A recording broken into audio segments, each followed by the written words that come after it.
Hi, it's Elise here at Bowman Library with a whole new middle grade book spotlight.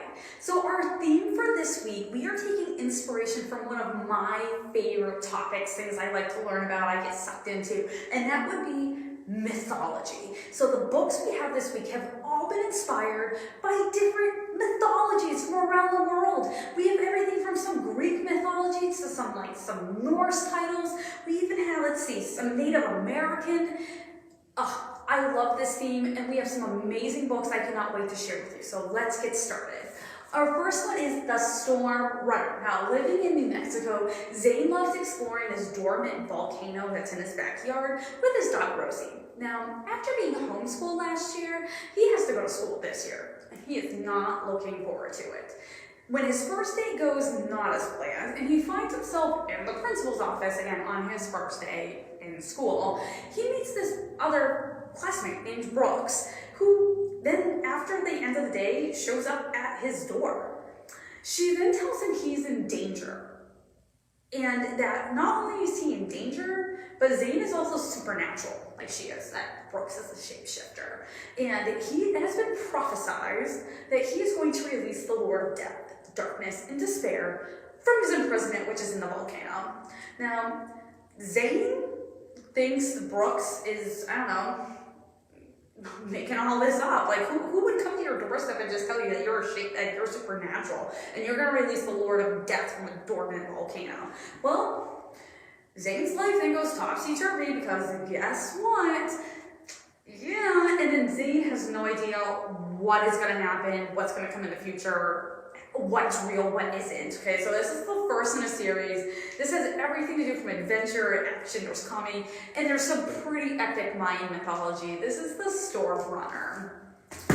Zeus the Mighty in the Quest for Golden Fleas. Okay, so this spin on Greek mythology combines myths and talking animals, because the animals are going to be our stars here.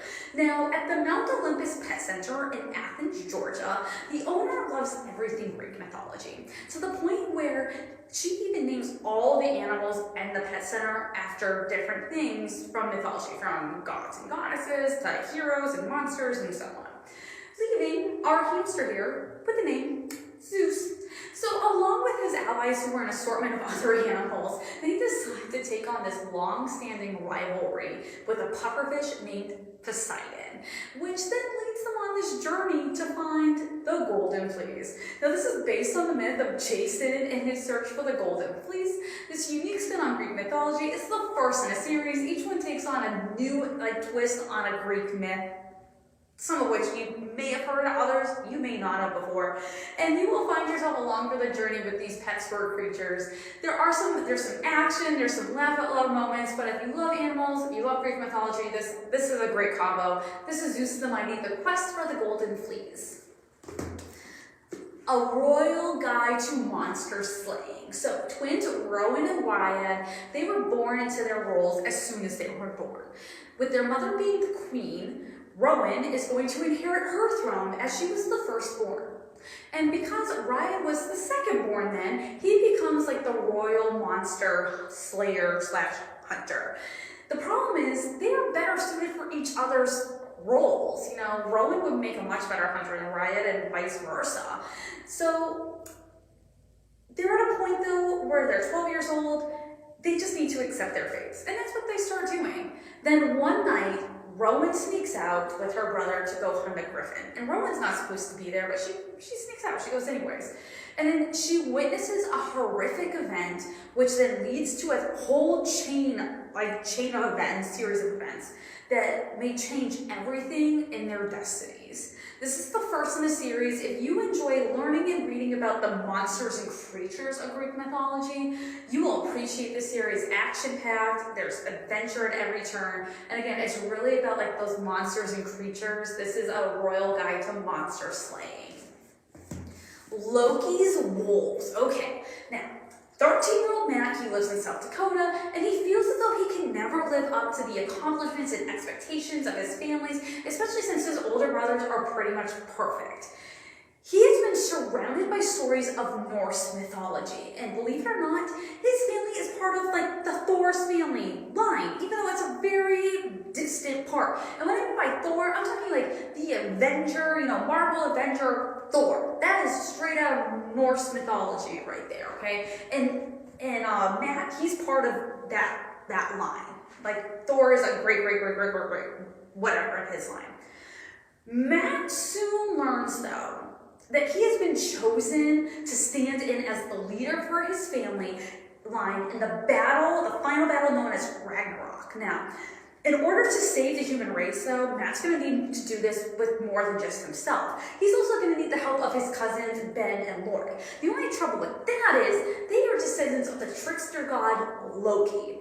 And the two families inherently do not really like nor trust the other due to, a series of events that happened in the past, especially between Thor and Loki. This is the first in a series. It takes you right into Norse mythology with tons of action, adventure, there's mystery, and there's friendship. What does it mean? What does family mean? And you will want to get the others. The others are already out too. And because you're going to want to know what's going to happen. You don't want to stop the action and the adventure that you're going to be reading with this cast of characters when you start Lokis Wolves. Race to the Sun. Okay. 7th grader Mizoni is an average student, but she has one skill that she cannot tell anyone. She has the ability to see monsters, and the only other person who knows her secret is her younger brother Mac, who is also supernaturally gifted. One evening, they're at a basketball game, and Mizoni senses a monster in the stands. And as she's looking for this monster, trying to figure out what's going on, it then kidnaps her father. And it's part of this lore, that they want them to come to save their father. So then these monsters can then kidnap her brother and then make him destroy the world for them.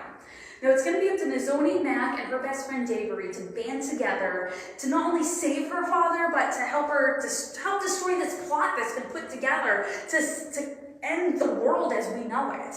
It will not be easy, though, as they will have to travel into the spiritual realms to get the weapons and the tools they will need, as well as surviving a series of intense and grueling challenges. This is centered around the Navajo Nation mythology folklore. You will be along for the journey with these 3 characters as they challenge themselves physically, mentally.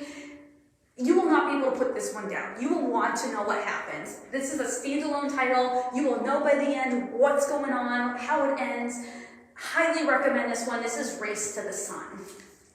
And our last one for this week is one book out of one of my favorite graphic novel series. Okay, so what I love about this series, it's called the Olympian series. Each graphic novel is specific to one Greek god or goddess, and you basically become an expert on that individual. And this one is all about Hades. Now, Hades is known as the god of the dead, lord of the underworld, and not only will you learn about Hades and get a sense for who he is as a god, you will then also figure out how he became the god of the dead, lord of the underworld. You will learn about his relationship with his brothers Zeus and Poseidon, because believe it or not, the 3 of them are brothers, and they have a whole nother history drama right there too. And then you will also get to read about some of the famous myths that Hades has been in front and center. Probably the most well-known one, and it's in here as well, is the one that stars Demeter and Persephone. Again, this is an awesome series to go through. Highly recommend this one. George O'Connor, the author, the illustrator, graphic novelist for this one, does an amazing job. He does his research. Love this series. Cannot highly recommend this one enough if you want to become an expert on all these different Greek gods and goddesses and the myths that come with their stories. This one is Hades, Lord of the Dead. So these are just 6 of the books that we have here at the library. They're mythology inspired. And what I love is there's so many coming out today that go beyond just Greek mythology. There are so many other types of mythologies out there. So I encourage you to come out.